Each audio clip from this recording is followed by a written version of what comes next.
कारण साफ था।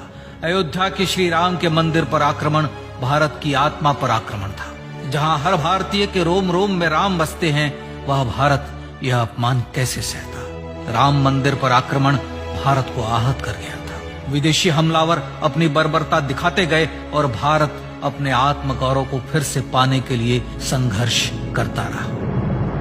भारत रामलला के जन्म स्थान पर बाबर के नाम पर बने एक ढांचे को देखता और उसे हटाने का संकल्प लेकर शक्ति संजोया करता। हिंदू समाज आत्मसम्मान के रण में डटा रहा और लगातार हमलावरों द्वारा बनाए गए बाबरी ढांचे को हटाने के लिए लड़ता रहा। सरयू कई बार रक्त से लाल हुई। कभी स्थानीय शासकों ने तो कभी साधु संतों और राम भक्तों ने राम जन्मभूमि की मुक्ति के लिए अपने प्राणों की आहुति दी। 74 बार युद्ध हुए। हम कुछ मोर्चे हारे, पर रण जीतने का संकल्प कभी कम नहीं हुआ। हिंदू समाज तलवारों से रक्त रंजित हुआ, पर उसने हार नहीं मानी। उसका संकल्प अजेय था। 15 अगस्त 1947 को देश की आजादी के साथ सैकड़ों सालों से चले आ रहे इस संघर्ष में नई ऊर्जा और एक नया मोड़ आया। अचानक 23 दिसंबर 1949 को बाबरी ढांचे में श्री राम लला प्रकट हुए। हजारों राम भक्त दर्शन के लिए उमड़ पड़े। तत्कालीन प्रधानमंत्री पंडित जवाहरलाल नेहरू ने उत्तर प्रदेश सरकार को श्री राम लला को विवादित ढांचे से हटाने का आदेश दिया।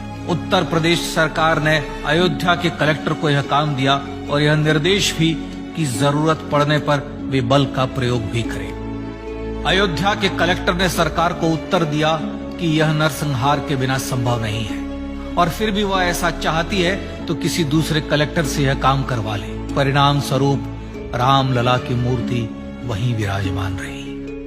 विवादित ढांचे को बंद कर दिया गया।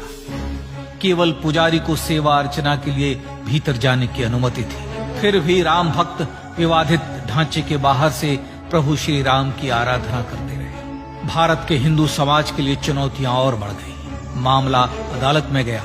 विपक्षी दलों द्वारा अदालत में भगवान श्री राम के अस्तित्व पर सवाल उठाए गए। उनके अयोध्या में ही जन्म लेने का प्रमाण मांगा गया। भारत का जनमानस अब आहत हो उठा था। आजाद भारत में भी हिंदू समाज को अपनी आस्था और श्रद्धा के लिए संघर्ष करना पड़ रहा था। चुनौतियों के इस समय में सन 1984 में विज्ञान भवन दिल्ली में विश्व हिंदू परिषद ने धर्म संसद का आयोजन किया। इस संसद में देश भर के संतों ने राम जन्मभूमि की मुक्ति के लिए आह्वान किया और राम जन्मभूमि मुक्ति यज्ञ समिति का गठन किया। धर्म संसद ने राम जन्मभूमि की मुक्ति और वहां भगवान श्री राम के भव्य मंदिर बनाने के भारत के जनमानस के संकल्प को फिर से दोहराया। विश्व हिंदू परिषद के नेतृत्व में मंदिर निर्माण के लिए पूरे देश में अभूतपूर्व आंदोलन की शुरुआत हुई। श्री राम जन्मस्थली मुक्ति यज्ञ समिति के साथ देश भर में राम जानकी की रथ यात्राएं निकली। राम लीलाओं में राम कथा के माध्यम से भारत का आम जन फिर से जुटा। अब सबके मन में एक ही प्रण था, एक ही लक्ष्य था। अयोध्या में जन्मभूमि पर भगवान श्री राम के भव्य मंदिर का निर्माण। सन 1989 में विश्व हिंदू परिषद द्वारा गांव-गांव से रामशिला पूजन करके अयोध्या भेजी गई। 2,75,000 गांवों से रामशिलाएं अयोध्या पहुंची। भव्य राम मंदिर के शिलान्यास का निर्णय हुआ।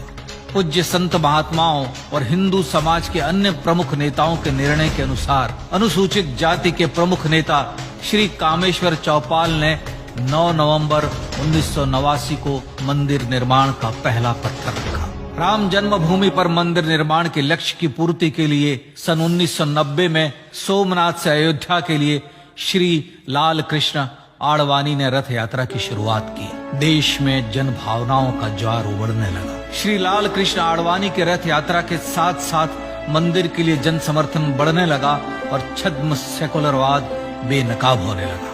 इस जन आंदोलन को रोकने की तमाम कोशिशें हुई, पर सब व्यर्थ हुई। विश्व हिंदू परिषद ने देशवासियों से अयोध्या में जन्मभूमि पर मंदिर निर्माण के लिए 30 अक्टूबर और 1 नवंबर 1990 को कार सेवा का आह्वान किया। परिणाम स्वरूप लाखों राम भक्त कार सेवा के लिए देश के कोने कोने से अयोध्या आए। इससे देश की एकात्मता का विराट दर्शन हुआ। कार सेवकों को रोकने के लिए उत्तर प्रदेश के तत्कालीन मुख्यमंत्री श्री मुलायम सिंह यादव ने अयोध्या में परिंदे को भी पर न मारने देने की घोषणा की। स्थितियां गंभीर हो गई। अयोध्या से 200 किलोमीटर दूर रेलगाड़ियां रोक दी गई। अयोध्या युद्ध भूमि बना दी गई। मार्ग बंद, रेल बंद, चप्पे चप्पे पर पुलिस। अयोध्या सैनिक छावनी में बदल गई। राम नाम पर ऐसी पाबंदी कि अर्थी ले जा रहे लोगों तक को रोका गया, क्योंकि वे राम नाम सत्य कह रहे थे। लेकिन सैकड़ों किलोमीटर की यात्रा कर कार सेवक अयोध्या पहुंचने लगे। राम के गीत गाते, होठों पर हंसी और पांव में छाले लिए राम काज के लिए राम भक्त देश विदेश से अयोध्या पहुंच ही गए।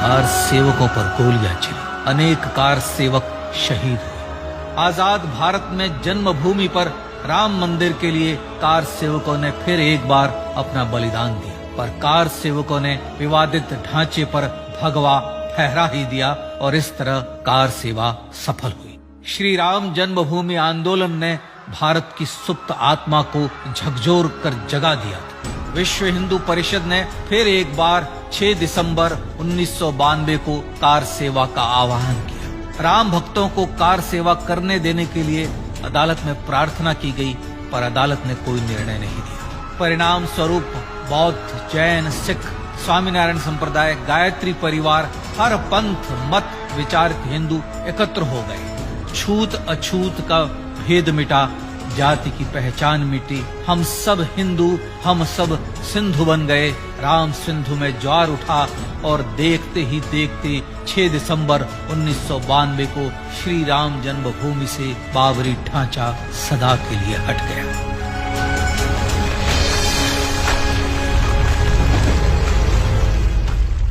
यह क्षण शौर्य, न्याय और सत्यमेव जयते का क्षण था। यह तो धर्मस्ततो जय का क्षण था। पर संघर्ष की गाथा यहां जाकर भी नहीं रुकी। छद्म सेकुलरवादियों द्वारा भारत और भगवान श्री राम के इतिहास को झुठलाने के लिए अदालतों में चुनौतियों का सिलसिला चलता रहा, जो 1950 से चल रहा था। हिंदू सिखों के बीच से गुजरते हुए भगवान श्री राम का दर्शन करने के लिए विवश थे। यह स्थिति थी आजाद भारत में श्री राम और राम भक्तों की। पर सत्य को तो जीतना ही था। आखिरकार देश के सर्वोच्च न्यायालय के 5 जजों की खंडपीठ ने 9 नवंबर 2019 को ऐतिहासिक निर्णय दिया और यह कहा कि अयोध्या जन्मभूमि परिसर की पूरी 67 एकड़ भूमि रामलला की, और न्यायालय ने भारत सरकार को जन्मभूमि पर मंदिर बनाने के लिए एक ट्रस्ट बनाने का आदेश दिया। सर्वोच्च न्यायालय के आदेश के अनुसार भारत सरकार ने 5 फरवरी 2020 को श्री राम जन्मभूमि तीर्थ क्षेत्र नाम के ट्रस्ट का गठन किया और राम जन्मभूमि न्यास की भूमि जो सरकार द्वारा अधिग्रहित की गई थी, उसे ही नवनिर्मित न्यास को वापस दे दिया गया। 5 अगस्त 2020 को भारत के प्रधानमंत्री श्री नरेंद्र मोदी ने श्री राम जन्मभूमि तीर्थ क्षेत्र के अध्यक्ष पूज्य महंत नृत्य गोपाल दास, राष्ट्रीय स्वयंसेवक संघ के पूज्य सरसंघ चालक डॉक्टर मोहन भागवत एवं उत्तर प्रदेश के मुख्यमंत्री श्री योगी आदित्यनाथ की उपस्थिति में श्री राम जन्मभूमि पर भगवान श्री राम के भव्य मंदिर के लिए भूमि पूजन कर निर्माण कार्य का शुभारंभ किया। इस तरह लगभग 500 वर्षों से राम जन्मभूमि की मुक्ति के संघर्ष का पटाक्षेप हुआ। अपने आत्मसम्मान और राष्ट्रीय अस्मिता के लिए इतना लंबा संघर्ष विश्व के इतिहास में बेजोड़ है। श्री राम भारत की आत्मा, भारत की परिभाषा, हमारे राष्ट्रीय आदर्शों और जीवन मूल्यों के प्रतिनिधि मर्यादा पुरुषोत्तम हैं, जो हर हिंदू के होठों पर जन्म से मृत्यु तक रहे।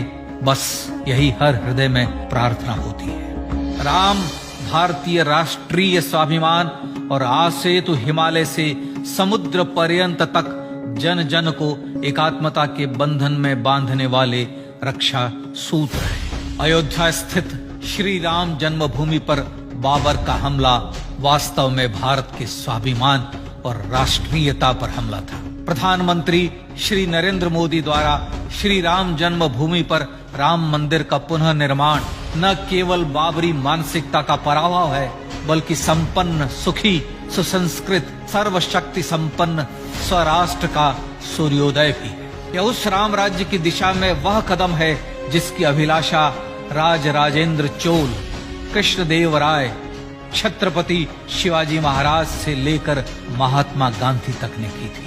अयोध्या में जन्मभूमि पर भगवान श्री राम का मंदिर न सिर्फ राष्ट्रीय गौरव होगा, बल्कि वह श्री राम के आदर्शों का राष्ट्र मंदिर होगा। अब वह महान संकल्प पूरा होने जा रहा है। आइए इस राम यज्ञ, राष्ट्र यज्ञ में जिन ज्ञात और अज्ञात भारतीयों ने अपनी आत्माहुति दी है, उनका पुण्य स्मरण कर उन्हें श्रद्धांजलि दी।